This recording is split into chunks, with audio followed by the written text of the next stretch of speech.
ان باتوں سے کیا ہوتا خدمت سے؟ قرآن تو بھلا دیا، میں دل خوش ہو گیا تیرے سے۔ 10 سال دھوکہ دیا تم نے حافظ قرآن سے، اب بھی پڑھتا ہوگا جو یاد کر کے سناتے پیچھے سے، چھوڑا ہوا اتنی شکل، اس کی شکل نے بڑا دھوکہ دیا جی، بعض شکل سے دھوکہ کھا جاتا، میں کھا گیا جی، شکلیں ایسی ہیں نا، دیکھو نا کیسا مولانا شولانا پڑھا ہوا قرآن بھلا دیا، خدمتیں کرنا ہے،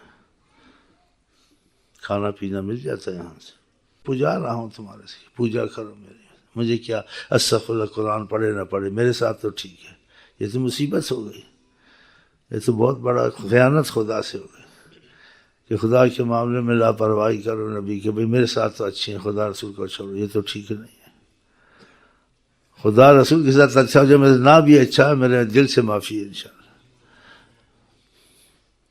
بعض ماں باپ ایسے اچھے ہوتے ہیں، کہتے ہیں خدا رسول کا بن جا، ہمارے ساتھ کچھ بھی نہ کر، ہم تیرے سے خوش ہیں، ہمارے لیے سب کچھ کر، تو نماز نہیں پڑھتا، تو قرآن نہیں پڑھتا، وہ ایسے اچھے ماں باپ ہی چاہتے نہیں اولاد کو، کہتے ہیں اولاد کو کیا کرنا ہے، ایسے بھی ماں باپ ہے دنیا میں، ہم نے دیکھے ہیں، اولاد سے محبت نہیں کرتے، کہتے ہیں تب کریں گے تو خدا رسول کا بن، ہمارے لیے کچھ بھی نہ کر، تو ہمارے لیے سب کچھ ہی کر، لیکن جب تو نماز بھی نہیں پڑھتا، تو درود بھی نہیں پڑھتا، تو اچھی صحبتوں میں نہیں جاتا، تو ہم ایسی اولاد کو کیا کریں، تیرے پیسے نہیں چاہیے، تیری کمائی نہیں چاہیے، اتنے اچھے ماں باپ ایسے ہیں دیکھیں، اور بعض ماں باپ ایسے ہیں دنیا لا یہ لا، نماز پڑھے نہ پڑھے، بس ہمارا بیٹا اچھا، اس کو ڈگری مل گئی ہے، اس کے پاس بنگلہ ہے، اس کے پاس دوست ہیں، اس کی مجلس وسیع ہے، اس کو قرآن، یہ اچھے ہیں، یہ تو بہت خراب ماں باپ ہے، بعض ماں باپ ایسے اچھے، ان کو دکھ رہتا ہے کہ ہماری اولاد کیوں ایسا ہے، اور بعض نہیں، دین کا ہو نہ ہو، دنیا کا بن گیا وہ خوش ہیں بس۔ اللہ ہم کو، آپ کو، ہماری اولادوں کو، بہن بھائیوں کو، سب کو آقا کی محبت والا بنائے انشاءاللہ تعالی۔ ہم تو کتنا ادب کرتا ہے، کبھی کوئی شرارت نہیں کرتا، سب نہیں کرتا، لیکن اس کا دل نہیں لگا خدا نبی سے، لگا ہوتا تو قرآن پانی کی طرح رواں ہوتا چھوٹی عمر۔ یہ بھی میں نے ان دنوں میں زور دیے، 4-5 میں حافظ قرآن آتا ہی نہیں، پھیرا دے دے کے پڑھتے ہیں۔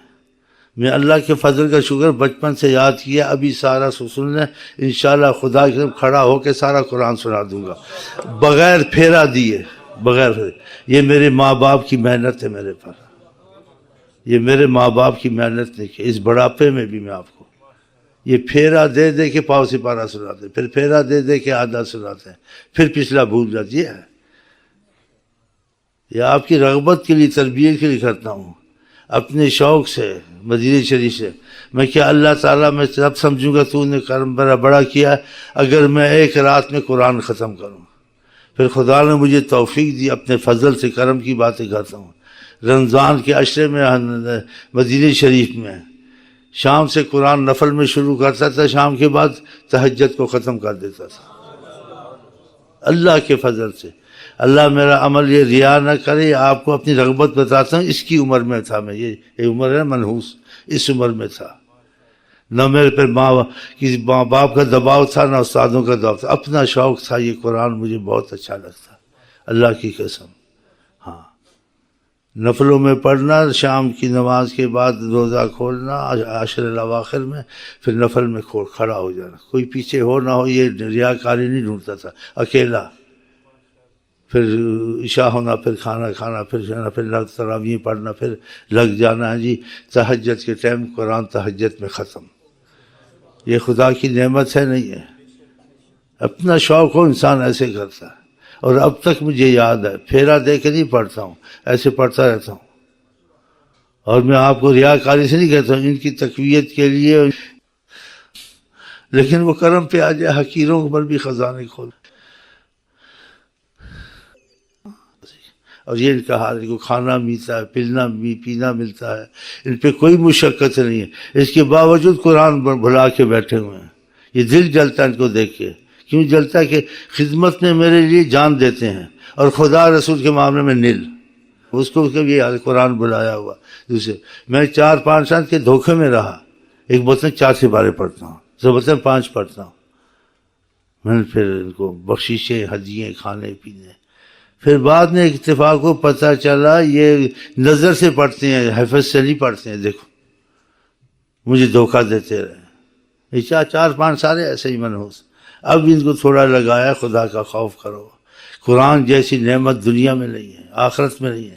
نبی کریم نے اس کی بڑی تعریف کی ہے کہ تم میں سے بہتر وہ جو قرآن سیکھے اور سکھائے. اور قرآن والے کو خدا اتنی عروج دے گا کہ اور اس کے ماں باپ کو رحمت کا تاج پہنائے گا اور کہے گا قرآن کی باتیں پڑھتا جا اور خدا تعالیٰ کی محبت کے منزلوں میں ترقی کرتا جا. اور بہت سی اس کی فضیلتیں ہیں.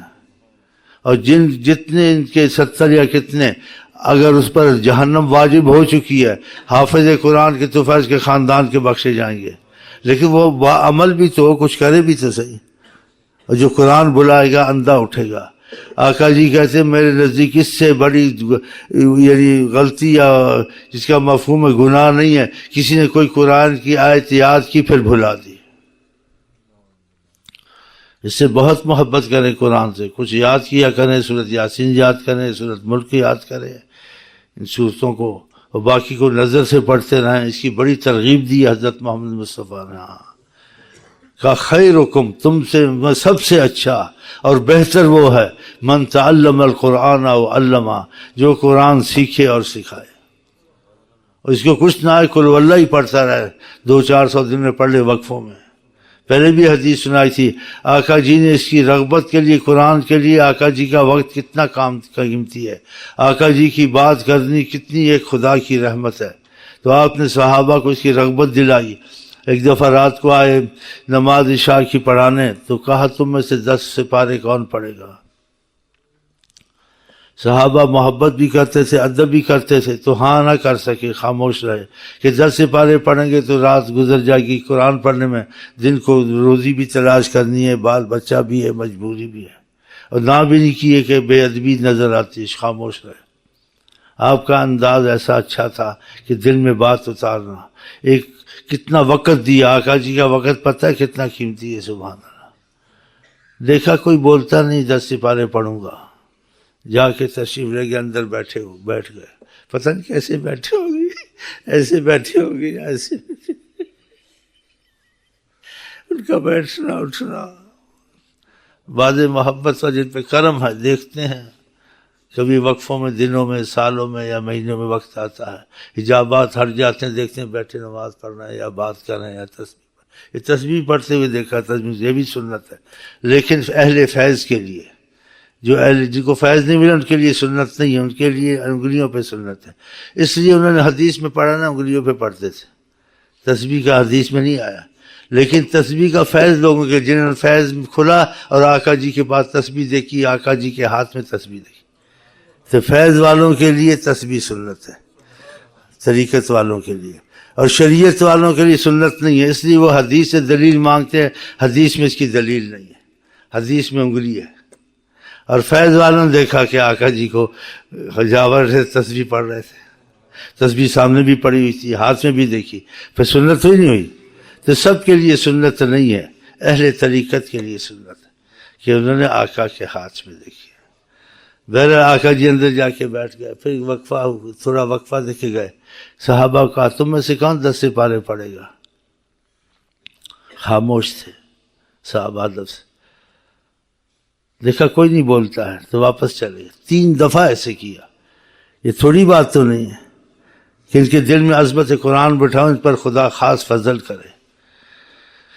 پھر تیسری دفعہ پوچھا تب بھی چپ تھے. پھر فرمایا اگر تم میں سے کوئی قل واللہ ایک دفعہ پڑھ لے 10 سپارے پڑھ لیے. اتنے خوش ہوئے صحابہ کہ ہم 10 سپارے کیسے پڑھتے، لیکن سمجھایا کس طریقے سے، کس ڈھنگ سے، کیسا حکمت کے طریقے سے. اگر آپ ایک دفعہ قل اللہ پڑھیں 10 سپارے، 3 دفعہ پڑھیں قرآن کا ختم. تو یہ قرآن، جس کو کچھ نہیں آتا ہے قرآن کی کوشش نہیں کر سکتا، نہیں آتا ہے، قل واللہ پڑھتا رہے. جب نماز میں آئے 10-20 پہلے پڑھ لی یا 40-40 بعد میں پڑھ لی، دن میں 500 قل واللہ کا آسانی سے ہو جائے گا. تو ہر چیز میں حصہ لیں جس میں نبی کریم رغبت دلائیے. ایک صحابی کے جنازے میں آپ چل رہے تھے تو پورا پاؤں مبارک نہیں رکھتے تھے انگلیوں پہ، کسی نے کہا پورا پاؤں نہیں رکھ رہے، کہا فرشتوں کا اتنا نزول ہے آسمان سے کہ زمین میں جگہ نہیں ہے۔ تو پوچھا آقا جی کیا کرتا تھا؟ کہا یہ قل هو اللہ احد بہت پڑھتا تھا۔ دیکھا جن چیزوں کی قدر کریں، یہ آپ کے لیے رحمت دنیا میں آخرت میں، اور یہی سامان تمہارے ساتھ محبت والا جائے گا، باقی تو سب ادھر ہی رہ جائے گا جس پہ محنت کرنا نہ کرانا، اس سے تو کچھ حاصل نہیں ہوگا۔ دنیا کی تھوڑی راحت ہے، پتہ وہ ہے بھی یا نہیں ہے، لیکن ایمان والے کام ہمیشہ کام آئیں گے وہاں۔ تو اللہ ہم کو آپ کو توفیق دے انشاءاللہ۔ اب یہ جو کہتے ہیں سامنے نصیحت نہیں کرنی، اکیلا کرنی چاہیے، تو جب انسان کو غصہ آتا ہے تو پھر عقل ٹھکانا نہیں رہتی ہے نا، تو اس لیے میں نے اس کو نصیحت کر دی۔ ہاں ادب بہت کرتے ہیں، میں ایسے ادب کو کیا کروں جب تو خدا رسول سے محبت نہیں کرتا، تیرے ادب کو سر میں معلوم، تو خدا سے ادب کرتا تو قرآن چھوڑتا، تیرے پر فرصت بھی، کھانا بھی، پینا بھی، آسانیاں۔ ہاں جی ہمارا دل لگ ہی گیا، پھر خدا نے رحمت کے دروازے بھی کھول دیے، رزق بھی بہت ہے، ہر چیز بہت ہے۔ ہاں میں اپنی ماں کو کہتا تھا دعا کریں اللہ مجھے عاشق رسول بنا، میں لاکھوں عاشق بناؤں۔ وہ دعا کرتی تھی جی، بڑی دعا منگوائی اسے، ملتزم میں بھی بڑی دعا کی۔ پھر کہتی تھی رزق کی بھی تو دعا کرنا، رزق تنگ ہو تو انسان پریشان ہوتا ہے، تو رزق کا کہتا ہی نہیں، بس عاشق عاشق نہیں پھرتا ہے، عاشق بھی بن، رزق بھی وسیع ہو۔ پھر پتہ کیا دعا کی، اس کی دعا کا اثر ہے میرے پاس، امی کیا، خدا تیرا لنگر چلائے لوگ کھائیں اللہ اللہ کریں۔ بتاؤ ایسی مائیں بھی ہوتی ہیں، لوگ اللہ اللہ کریں، تیرا لنگر چلے لوگ کھائیں اللہ اللہ کریں۔ میں اس بات کو بھول گیا، تمہاری والدہ میری بیوی نے یاد دلائی کہ تمہاری ماں نے تم کو دعا دی تھی، وہ دیکھو لنگر چل رہا لوگ اللہ اللہ کرنا ہے۔ ایسی ماں تھی جی، سبحان اللہ سبحان اللہ، وہ اللہ رسول کی بڑی عاشق تھی، بڑی محبت کرتی تھی۔ اللہ تعالیٰ ہم کو اس کو تو گھر کی محنت ہوتی ہے، تو مجھے ماں باپ سمجھ لیں، تیرے پر محنت کرتا ہوں، اب پوچھوں گا کیا کیا نہیں کیا، پیچھے ان کو پہلے لگایا تھا، پھر آج کل ایسے ہو گیا حافظ صاحب حافظ صاحب، دیکھو قرآن آتا نہیں حافظ صاحب، بس حافظ صاحب، یہ حافظ صاحب، بلکہ چھپ کے پڑھنا چاہیے، میں چھپ کے قرآن پڑھتا تھا، ورنہ یہ آپ کو تربیت کے لیے ایسے کہا ہے، تو میرے سے کسی نے کہا تو نہیں تھا، مجھے کہا تھا، اپنے شوق سے میں نے ختم کیے، اپنا شوق تھا، ابھی تک قرآن یاد کیا میں نے، اور اس پہ ڈرتا تھا کہ میں قرآن بھول نہ جاؤں، دکھ تھا بڑا، تو مجہول بات کرتا ہوں، مجہول بات، جب انسان کسی چیز کا دین کا دکھ کرے، یہ ہوگا نہ ہوگا یا میرے ہاتھ سے نعمت نہ چلی جائے، ہاں جی، تو میں مجہول بات کرتا ہوں، اس کا کچھ بھی آپ مطلب لینے بتاؤں گا نہیں انشاءاللہ، سمجھ میں آ گئی تو ٹھیک ہے، وہ آپ کی فراست ہے۔ تو مجھے بشارت ملی کہ قرآن نہیں بھولو گے۔ کہ اب دکھ تھا نا، سوچتا رہتا تھا بوڑھا ہو گیا بھول نہ جاؤں، نکل نہ جائے سینے سے، پڑھ تو لیتا ہوں جتنی کوشش کرتا ہوں، تو بشارت ملی، ایسی بشارت ملی کہ قرآن نہیں بھولو گے، ان کی زبان خدا کی زبان ہے، سمجھ گیا ہو گیا آپ، بس سمجھ جائیں، تو اتنی تسلی اتنی تسلی۔ ہاں پھر اس میں نے اللہ کے نام پہ کافی خرچ کیا، اس بشارت کی شکریہ میں بتا دیں تاکہ کچھ ان کو تقویت ہو، 1,00,000 روپیہ خرچ کیا، ہاں خوشی میں اللہ کے نام۔ تو تربیت میں کچھ نہ کچھ بتانا پڑتا، یہ تربیت کے نظریے سے، اس نظریے سے نہیں آپ کو بتایا کہ میں اتنا کرتا ہوں نہیں کرتا ہوں، لیکن تربیت سے کہ ایسا شوق ہونا چاہیے نہیں چاہیے، پھر آدمی اپنے شاگردوں کو کچھ بتائے گا تو ان میں شوق پیدا ہوگا نا، چھپائے گا تو نہیں ہوگا نا۔ ایسی کتابوں میں صالحین کا لکھا، اپنے لڑکے کو لے گیا، بولا قرآن نہ چھوڑنا پڑھنا، اپنے لڑکے کو کہا کسی کو پتہ نہیں ہے، ایک کمرے میں لے گیا، جب رات لوگ سو جاتے تھے بیٹا میں اس کمرے میں آتا تھا، میں نے اتنے 1000 قرآن اکیلے میں اللہ کے سامنے ختم کیے ہیں۔ کسی اچھے لوگ اپنے لڑکے کو لے گیا، بولا بیٹا تو بھی ایسے پڑھنا ایسے کرنا۔ ہاں آقا جی کہ اپنے گھروں کو قبریں مت بناؤ، اس میں نفلیں پڑھو، گھر میں بھی نفلیں پڑھا کرو، لا تجعلوا بیوتکم قبورا، اپنے گھروں کو قبرستان مت بناؤ. ہاں اللہ توفیق دے گا جی. وقت نکل گیا تو 2-4 نعتیں پڑھنے یا آدھی پڑھنے، 3.5 تو ہوگا. باتوں میں ہی 3.5 اچھی باتیں کی ہیں. ہاں جی بھائی ایک آدھ نعت پڑھ لو. یہ تمہارا حال ہے، کیا کروں تیری خدمت کو میں. 8 سال ہو گئے، 10 سال ہو گئے، قرآن یاد نہیں. ساری ایسے کئی حافظ پہلے پوچھے، ایسے ہی حافظ صاحب ہیں، پوچھو تو قرآن یاد ہی نہیں، بس حافظ صاحب. بس وہ ویسے یاد کرتے ہیں جو استاد کو سنا دیا. استاد کو سنا کے محبت کا قرآن اللہ کے نفل میں علیحدہ پڑھتے رہو. یہ محبت ہوتی، یہ نہیں ہوتی استاد کو سنا دیا جان چھوٹی.